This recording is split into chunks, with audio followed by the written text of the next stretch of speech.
Silencia el mundo a tu alrededor. Ajusta bien tus audífonos, porque lo que vas a escuchar no es una simple historia de animales, es una guerra, una semana sin tregua en la que la naturaleza se desató con toda su furia y donde los rugidos no significaban dominio, sino desesperación. Esto no ocurrió en un documental ni en una película. Pasó en la vida real frente a testigos humanos que aún hoy tiemblan al recordarlo. Todo comenzó en las tierras altas del Chifre de África, al este de Etiopía.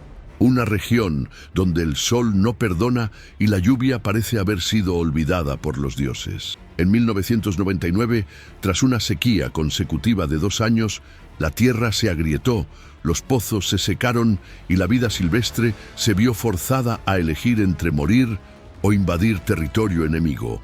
A 1900 metros de altitud, cerca de la frontera entre la región de Afar y Oromía, un hilo de agua seguía fluyendo milagrosamente. El Gudo, un arroyo estrecho alimentado por fuentes subterráneas, custodiado por arbustos espinosos, colinas volcánicas y un silencio denso que parecía anticipar la masacre. Allí, leones y hienas no tenían opción, o compartían o peleaban. Pero ni los leones comparten su trono, ni las hienas piden permiso, y así, por primera vez en generaciones, 2 superclanes predadores comenzaron a rondar el mismo territorio. Esta es solo la primera huella de una historia que marcaría a toda una generación. Si ya sientes el polvo de la sabana en el pecho, no te detengas aquí. Suscríbete al canal, activa la campana y comparte este video. Sigue viendo, porque lo peor aún no ha comenzado. Durante casi una década, el valle que rodea el Gudo fue dominado por una coalición de leones conocida como los Bekele. Su nombre, heredado de un anciano cazador de la tribu Afar, significaba el que resiste bajo el sol, y ningún nombre podría ser más apropiado. Bajo temperaturas de 43 de Ginrisu, estos felinos no solo sobrevivían, dominaban. La coalición estaba compuesta por 9 leones adultos, 2 machos poderosos, Bekele y su hermano Amari, 6 hembras cazadoras de experiencia letal y una joven hembra aprendiz, hija de Lilla, la matriarca silenciosa del grupo. Juntos formaban un escudo móvil, una monarquía sin castillo, donde cada miembro sabía su lugar y lo defendía con garras. Bekele, el mayor, pesaba cerca de 200 kilos. Tenía una melena oscura y densa, salpicada por cicatrices viejas, y una mirada de esas que no piden, exigen. Amari, más claro de pelaje, era ágil, impredecible y feroz. Mientras Bekele imponía respeto, Amari infundía miedo. Una combinación que mantenía a todos los competidores, desde chacales hasta otros leones, fuera de su radar. Las hembras eran máquinas de caza afinadas. Lilla, Salome, Genet, Aisha, Malaika y Fana cazaban sin error, cubriendo hasta 23 kilómetros de terreno. Su sincronía rivalizaba con la de cualquier manada de licaones. Atacaban en abanico, cortaban la retirada y dejaban a los machos los últimos embates. Era una sociedad felina funcional y temida, pero su dominio no era solo físico. Los Bekele habían aprendido a leer la tierra, sabían cuándo los antílopes migraban, cuándo las cebras bajaban por agua e incluso cómo evitar encuentros con humanos. Su reinado no era resultado de fuerza bruta solamente. Era inteligencia, cohesión y experiencia transmitida por generaciones. Desde hacía 3 años los Bekele no enfrentaban amenazas reales. Las hienas locales habían sido desplazadas, otros machos jóvenes rechazados. La sequía, sin embargo, comenzó a cambiar ese equilibrio. Cada vez más especies buscaban el Gudo, y con ellas llegaron los conflictos. Al principio, las hienas aparecían solo de noche, husmeando los restos de caza. Luego, comenzaron a probar los bordes del territorio. Finalmente, cruzaron la línea invisible. Lo que para otros sería solo supervivencia, para los Bekele fue una provocación, y los leones, por naturaleza, no negocian. Las hembras intentaron mantener el ritmo de caza, pero la competencia por presas aumentaba. Cada intento frustrado generaba tensión. Los cachorros lloraban con más frecuencia. Bekele, más cansado, delegaba patrullas a Amari, quien se volvía más impaciente, más brutal.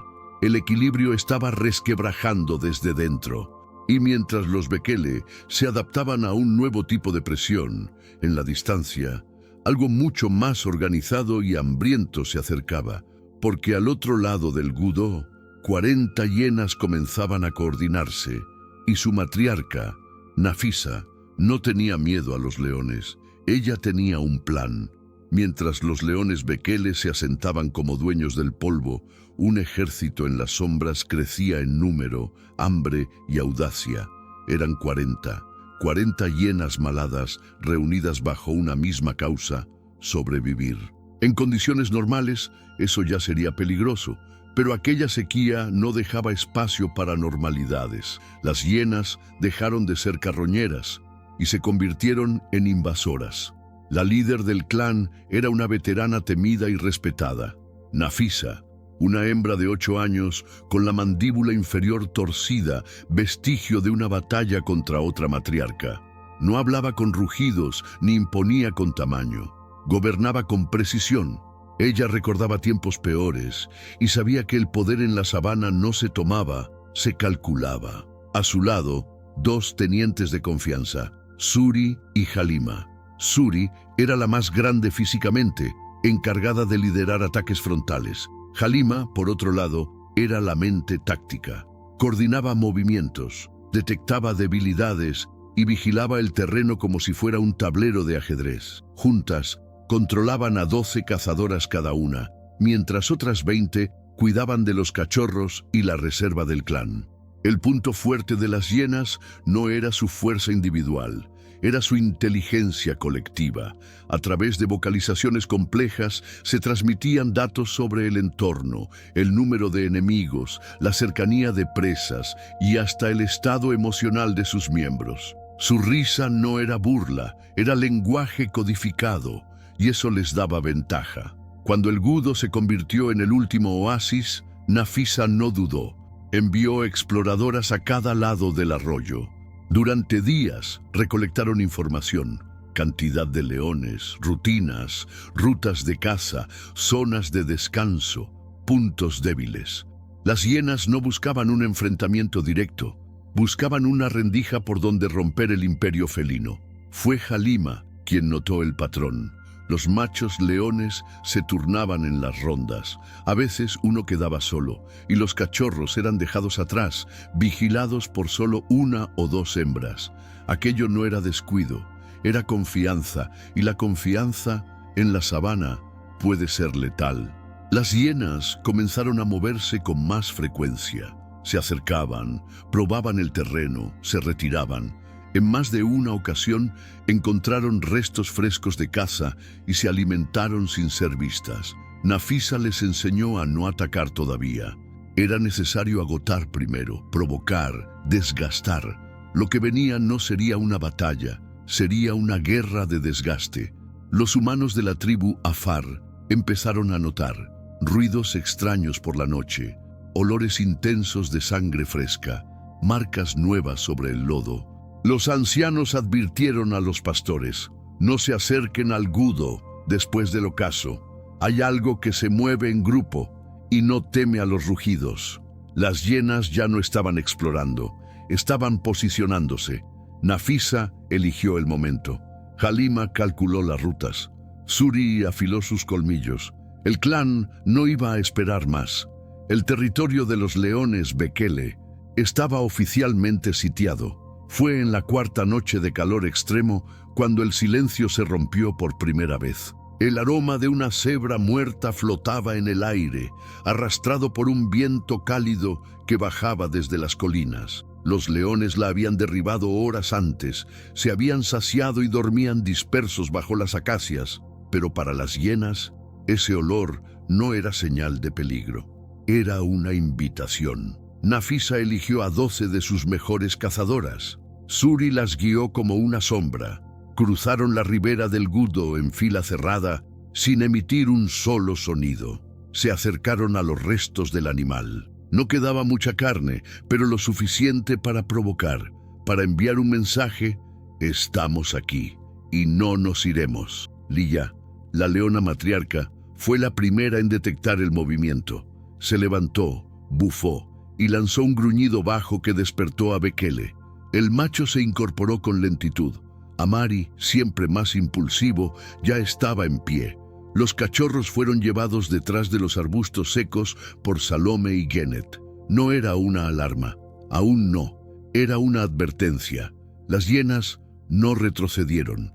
Se mantuvieron firmes, en formación semicircular. Emitieron ladridos cortos, sincronizados, que resonaban como un tambor de guerra.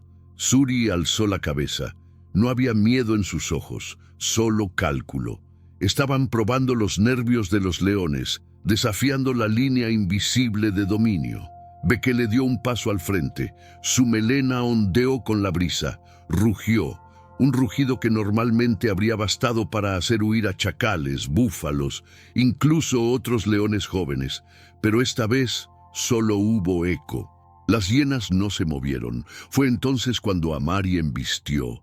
El choque fue breve y brutal. 2 hienas saltaron hacia él, buscando distraerlo, mientras otras intentaban rodearlo. Amari giró, golpeó con una pata a una que voló por los aires y mordió a otra en la base del cuello. No la soltó. En segundos, la arena se tiñó de rojo. La primera baja. El resto del clan chilló. Suri retrocedió con orden. No habían ido a ganar, habían ido a medir.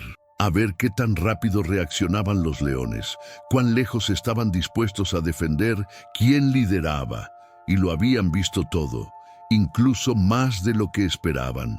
Los leones no persiguieron, no por miedo, sino por prudencia.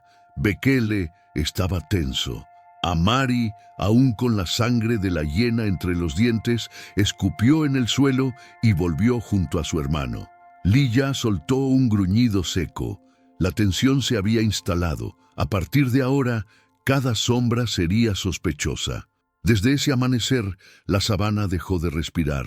Los animales migratorios desaparecieron. Los buitres rondaban en círculos más bajos. Y la tribu Afar empezó a hablar en voz baja, porque sabían que eso no había sido una pelea aislada.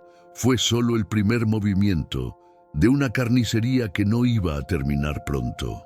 El 5.º día amaneció con un silencio inusual. Ni los antílopes pastaban cerca, ni las aves rompían el aire con sus cantos. Solo el sonido del viento arrastrando polvo por la sabana. Bekele, el mayor de los leones, se había alejado antes del amanecer para patrullar una zona próxima a la tribu Afar. Amari, exhausto por la noche anterior, descansaba con las hembras cerca del Gudo. Aquella división sería fatal. Nafisa lo sabía. Las hienas llevaban días estudiando los turnos de patrulla y Halima, con precisión quirúrgica, había elegido ese momento.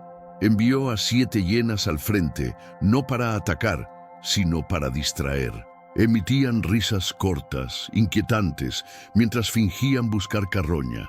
Bekele, al verlas, gruñó y se acercó, sin sospechar que el verdadero ataque venía por detrás. Suri lideró la ofensiva. 8 hienas más se aproximaron en silencio por los flancos. Una de ellas apuntó al tendón trasero de Bekele. Otra mordió su cola. El viejo león giró bruscamente, rugiendo con furia, pero ya estaba rodeado. La arena se levantó, mezclada con saliva, sangre y gritos salvajes. Bekele logró herir a 2, dejando a una arrastrándose, pero la diferencia numérica era insostenible. Una mordida profunda en su hombro derecho lo desestabilizó. Cuando intentó levantarse, 3 hienas saltaron a la vez sobre su lomo. Su melena se tiñó de rojo. El rugido que emitió entonces fue más lamento que advertencia. Amari, a casi 2 kilómetros, lo escuchó. Se levantó de un salto. Las leoas también lo sintieron. Lilla lanzó un llamado de alarma y Salome se quedó protegiendo a los cachorros. Amari corrió como nunca antes. El viento golpeaba su rostro, el polvo le cegaba los ojos, pero no se detuvo. Su hermano lo necesitaba. Cuando llegó, la escena era desgarradora. Bekele yacía en el suelo, respirando con dificultad. Su pecho subía y bajaba con esfuerzo. Las hienas, bañadas en sangre, reían entre jadeos. Al ver a Amari, retrocedieron, no por miedo, sino porque ya habían cumplido su objetivo. El rey había caído. Amari se acercó. Bekele lo miró por un instante. No hubo palabras ni rugidos, solo una exhalación y luego nada. Amari bajó la cabeza, pero lo que se inclinó no fue un hermano en duelo. Fue una corona cayendo sobre una mente que ya no conocía la paz. En ese instante, Amari dejó de ser príncipe. Se convirtió en castigo. Con un rugido explosivo, saltó sobre la hiena más cercana. Le rompió la columna de una sola mordida. Otra intentó escapar, pero no llegó lejos. El nuevo rey no estaba cazando, estaba vengando. Las hienas restantes huyeron, pero sabían que algo había cambiado. Lo que era una guerra por agua se tornó una cruzada personal. Esa tarde, la sabana se oscureció, aunque el sol brillaba. Amari regresó con el cuerpo de su hermano. Las leoas lo rodearon en silencio. Nadie comió, nadie rugió. Los humanos de la tribu Afar observaron desde lejos. Sabían que algo se había quebrado y que los próximos días no traerían tregua, solo fuego. Amari no lloró, no se lamió las heridas, no buscó consuelo. Bekele estaba muerto y eso era todo lo que necesitaba saber. A partir de ese instante, el nuevo líder de los Bekele no rugía para marcar territorio, rugía para declarar venganza. Las leoas lo miraban con un respeto silencioso. Ya no era el hermano menor, era el portador de la furia. Esa noche no se repartió comida. No hubo juegos entre cachorros. El grupo de leones se mantuvo unido, alerta, como un ejército replegado antes del ataque. Lilla se colocó junto a Amari. Fana y Malaika cuidaban los flancos. La formación había cambiado. Ya no cazaban, planeaban una ofensiva. El alba del sexto día llegó con un presagio extraño. Una bandada de pájaros migratorios voló en dirección opuesta al Gudo. El viento soplaba al revés, y en la distancia los chacales corrían sin mirar atrás. Amari condujo al grupo hacia un claro donde las hienas habían devorado una cebra la noche anterior. El olor aún estaba fresco. Las hienas no esperaban un ataque tan directo. Mientras se alimentaban de los restos, Amari se lanzó como un rayo. Abrió la garganta de una en el primer salto. Las leoas lo siguieron como flechas. La sabana estalló en gritos, mordidas, nubes de polvo y sangre caliente. Era una emboscada invertida, orquestada por un corazón que ya no reconocía la compasión. Zuri intentó reorganizar la retirada, pero fue demasiado tarde. En minutos, 3 hienas yacían muertas. 2 más se arrastraban heridas. Las demás huyeron desorientadas. La coordinación que antes era su fuerza, ahora era su debilidad, porque no había liderazgo sin Nafisa presente, y ella, por primera vez, no había previsto ese golpe.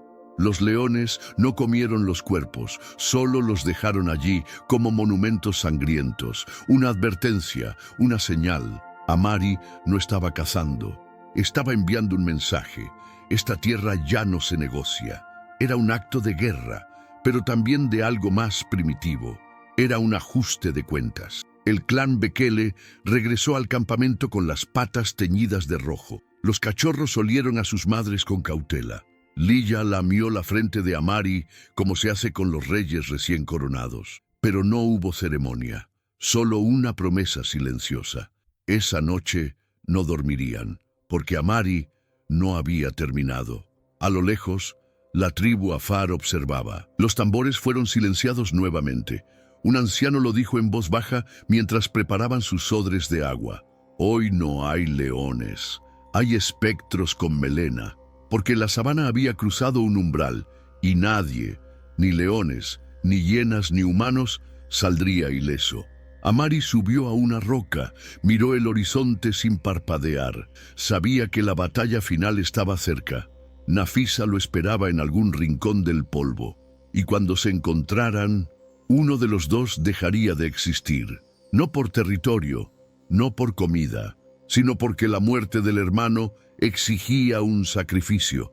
El séptimo amanecer no trajo luz, trajo presagios. El aire estaba espeso, las sombras parecían más largas, incluso el sol, en su ascenso habitual, parecía avanzar con lentitud, como si temiera presenciar lo que estaba por venir. Amari reunió a su grupo sin rugidos ni gestos teatrales, solo con una mirada. Todos sabían lo que significaba. Era el día del ajuste final. Nafisa, por su parte, no había huido. La derrota parcial del día anterior no la quebró. Al contrario, reforzó su voluntad. Agrupó a las cazadoras restantes y ordenó proteger a las crías del clan. Sabía que si ella caía, todo caería con ella. Halima quiso convencerla de retirarse, de reagruparse, pero Nafisa no nació para huir, nació para resistir. A media mañana, los rastros se cruzaron. Los leones venían por el norte. Las hienas, acampadas entre espinos secos, sintieron el temblor en el suelo. Nafisa se adelantó, erguida. No correría, no se escondería. Convocó a su grupo con una serie de risas graves que estremecieron a los más jóvenes. Su mensaje era claro: aquí nos quedamos. Amari apareció entre la bruma del polvo como una silueta espectral. Su melena ondeaba como si ya estuviera empapada de guerra. Lilla y Aisha a su flanco, Malaika y Genet cerrando el círculo. Nadie hablaba, nadie respiraba, solo una línea invisible entre los dos ejércitos y una certeza: hoy uno desaparecería. Fue Nafisa quien dio el primer paso. Su risa se convirtió en un chillido agudo, casi ritual. Las hienas se alinearon. Algunas temblaban, pero no retrocedieron. Era su último intento, su última defensa. Amari bajó la cabeza, fijó la mirada en la matriarca y cargó. El impacto fue brutal. Amari atravesó la línea enemiga como un rayo. Varias hienas intentaron detenerlo, mordieron su lomo, sus patas, pero él no se detuvo. Solo tenía un destino: Nafisa. La embistió con toda la fuerza acumulada de 7 días de guerra. La matriarca cayó, pero se defendió. Mordió, giró, arañó, pero estaba cansada, vieja, superada. La batalla estalló alrededor como un incendio. Las leoas derribaban hienas a zarpazos. El polvo ocultaba cuerpos y sangre. Suri cayó. Halima gritó órdenes, pero el centro de todo era una imagen: Amari sobre Nafisa, con los ojos fijos, la mandíbula cerrándose lentamente sobre su cuello. Un segundo eterno, y luego el silencio. Al ver a su líder desplomarse, las hienas se desorganizaron. Algunas huyeron, otras cayeron por no saber hacia dónde correr. Halima intentó reagrupar, pero ya era tarde. La moral había muerto con Nafisa. Solo sobrevivieron aquellas que habían sido dejadas para cuidar los cachorros, lejos del campo de batalla. Amari no rugió, no celebró. Se quedó en pie, mirando el cuerpo sin vida de su enemiga. El polvo caía como ceniza sobre los restos. Las leoas se acercaron. Habían vencido, pero la victoria tenía sabor a vacío. La sabana había sido purgada, pero no redimida, porque en las guerras verdaderas nadie gana, solo sobreviven. El campo de batalla quedó atrás. Los cuerpos de las hienas yacían esparcidos como advertencias silenciosas, sin que los leones los tocaran. No era por desprecio, era un gesto, un mensaje para la tierra misma. Aquí nadie más reirá. Pero incluso con la líder enemiga muerta y su clan disperso, Amari no se sentía en paz. Esa noche, mientras el resto del grupo lamía heridas y descansaba junto al gudo, Amari y Lilla partieron solos. No dijeron a dónde iban. No hacía falta. Ambos seguían un mismo rastro: El olor tenue y nervioso de cachorros de hiena escondidos más allá de las colinas, bajo la protección de las hembras que no habían luchado. El viaje fue lento, silencioso. El viento traía polvo y promesas de lluvia, mas no llegaban nubes. Cuando alcanzaron una depresión del terreno rodeada de arbustos secos, lo encontraron. Una pequeña madriguera, 6 crías acurrucadas, vigiladas por 3 hienas adultas. Una de ellas emitió un chillido de alarma, pero no hubo tiempo. Lilla atacó primero. Saltó sobre una de las hembras que apenas pudo reaccionar. Amari embistió a otra, derribándola contra las piedras. Las hienas intentaron proteger a los cachorros, pero eran solo 2 contra 2 leones decididos, no por alimento, no por dominio, por extinción total del enemigo. 1 a 1, los cachorros fueron alcanzados. No hubo piedad, no hubo gritos, solo la brutal eficiencia de un depredador que sabe que, si deja raíces, el árbol vuelve a crecer. Para Amari, esto no era crueldad, era lógica. Era defensa futura, el fin de una dinastía sellado con sangre inocente. La lucha no fue sin costo. Lilla resultó herida en el costado. Amari, con la mandíbula sangrante, avanzaba como una sombra colapsando. El cansancio finalmente les pesaba. No eran invencibles, solo estaban decididos. Terminaron la tarea y comenzaron el regreso, arrastrando el silencio detrás de ellos. Desde la distancia, los pastores de la tribu Afar no vieron la batalla, solo escucharon un breve coro de risas, seguido por el vacío. Luego, al amanecer, vieron a los 2 leones regresar, cubiertos de tierra, cojeando, pero con los ojos brillando de determinación apagada. No dijeron nada, solo sabían que había terminado.